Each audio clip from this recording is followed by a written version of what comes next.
Hello Junior Tuckies, I am Mrs. Breedenkamp and in today's lesson we are going to look at the characteristics of a play and more specifically we are going to look at the protagonist and the antagonist. Let's get into it. So what are the characteristics of a play? First of all, we are going to look at the plot. What is the storyline? Where does it begin? What is the climax and where does it end? Then we get the setting. The setting heavily influences the atmosphere and the tone and the mood of the play. Then we get the characters. These are the people who make up the story, who live the plot. And then finally, we have symbolism. Now, this isn't in every single play that we have, but in many. Remember, symbolism is a powerful tool to be able to connect to your audience.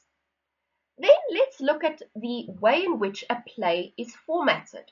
We start off with the introduction. You will see I've given you a little flowchart over here. The introduction is where we are introduced to the characters and the setting. We understand the atmosphere at this point already. Then we get the rise in action. This is where you will incorporate your symbols, your characters, as well as your plot. Then we get the climax. This is the height of the play, the epitome, the reason why the play is written.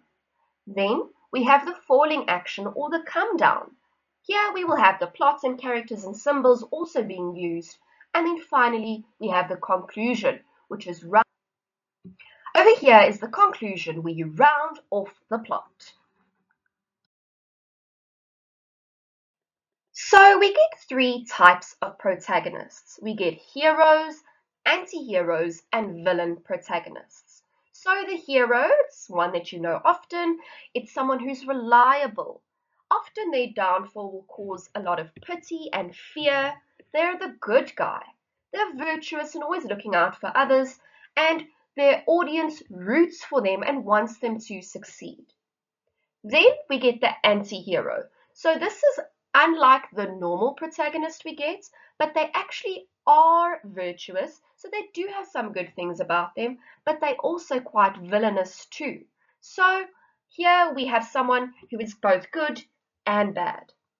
Then we get the villain protagonist. So this is the undeniable bad guy who's driving the central plot.